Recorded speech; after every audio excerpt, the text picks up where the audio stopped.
Jupiter's Legacy is the latest comic book property to be adapted into live action. In order to do so, there were a number of changes that were necessary, and some that were not. As a result, these two different formats share a lot of the same DNA and tell the same general story, only they do so in vastly different ways. One of the major problems with any adaptation from comic book to live action is the loss of the art. Particularly when you get into highly stylized artwork that becomes iconic and symbolic of the source material.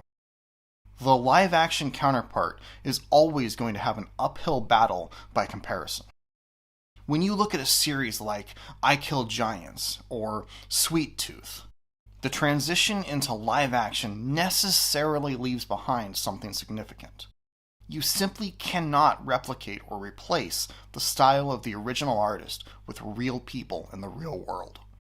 This is definitely the case with Jupiter's Legacy.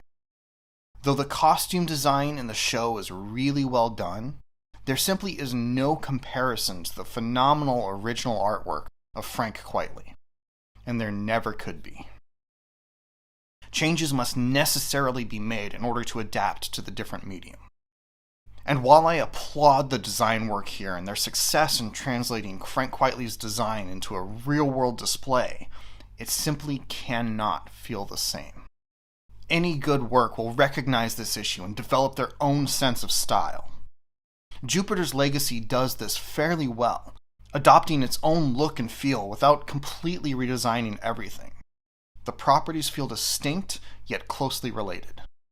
So we wind up with a show that is visually quite different from the comic, yet retains key elements in an effort to establish some continuity between them. While I would have appreciated it if the show did a little more to establish a unique visual style so that it could stand out from all of the other superhero shows, I understand limitations to budget, and I don't really hold that against the show too much.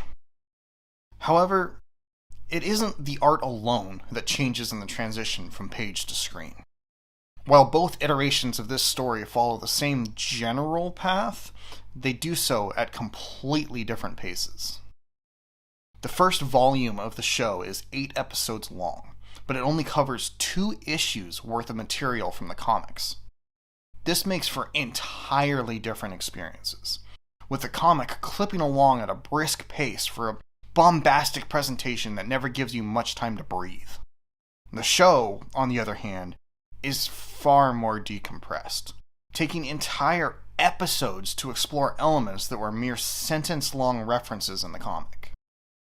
If the comic is something along the lines of a Hollywood blockbuster, then the show more closely resembles a decompressed serial drama along the lines of Breaking Bad or Game of Thrones. And the results of this difference are mixed. On the one hand, the show allows for a much deeper exploration of the themes and characters, building everything in a manner that the limited page count of the comics simply did not allow. On the other, it makes for an entirely different experience, potentially alienating the audience if they go into the show expecting something similar to what they have already read. The complex themes of legacy and heritage run strong through the show, from the mantle of the utopian to Sheldon's relationship with his father, children living in the shadows of their parents, and wrestling with adherence to ideals put forth by one's predecessors. While these are present in the comic, there they pale in comparison to the in-depth exploration found within the show. Unfortunately, that deep dive into these concepts comes at the expense of pacing, and quite frankly, entertainment. While I certainly enjoyed the show, there is something to be said for the brisk pace and emphasis on entertaining antics in Mark Millar's writing. The writer has a tendency to craft tight scripts filled with crazy concepts that keep the pages turning, often leaving ideas underdeveloped in the name of keeping the story thrilling and a spectacle to behold. The show, on the other hand, slows events down drastically in order to mine the story for every ounce of development possible, giving an incredible analysis of the themes and ideas at play at the expense of excitement. Though that's not to say that there isn't anything exciting happening. The show is definitely entertaining, with interesting presentations, whether it's the island, the battles, or the mindscapes, but they are displayed sparingly compared to the breakneck pace of the comic. This is only reinforced by the fact that the comic's most interesting and exciting elements occur later on, leaving viewers of the show waiting at least until the next volume before things really get interesting. Now, I personally really appreciated the show's added depth to Sheldon's backstory and his relationship with his father. The deeper exploration of his past leading up to the arrival on the island and the obtaining of their powers added weight and significance to everything proceeding afterward, serving to establish the inspiration and motivation for his moral code. This contrasted wonderfully with the story playing out in the present, with that same code being called into question, challenged by the younger generation who never experienced the same things that shaped and formed the utopian. It's a strong concept to be explored, especially in this present age of political strife and cultural upheaval, racial issues, class warfare, and more.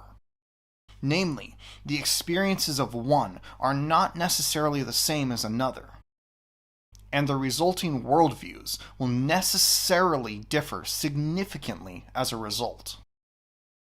We can never hope to fully understand what shaped another generation, another culture, another people group, because we all have different experiences that made us who we are. And we should keep that in mind when tackling complicated issues and differing ideals. My experience is not yours, and yours is not mine. And while the comic introduces many of these ideas, their exploration is wrapped in visually stunning action scenes and crazy science fiction and superhero antics. The comic offers a level of excitement unparalleled by the show, illustrated phenomenally by Frank Quitely's distinct art style. As much as I enjoyed this show, it pales in comparison to the enjoyment I get from the comic, which grabs you from the opening pages and doesn't let up until the end of the final chapter. It's crazy, rapid, beautiful, and the end of every issue left me wanting more. Then again, the comic didn't make me think anywhere near as much as the show. Then again, the show didn't hold my attention anywhere near as much as the comic. Then again, adapting a property from one medium to another is not easy and necessarily requires changes. The strengths and weaknesses of comics differ significantly from the strengths and weaknesses of TV and movies.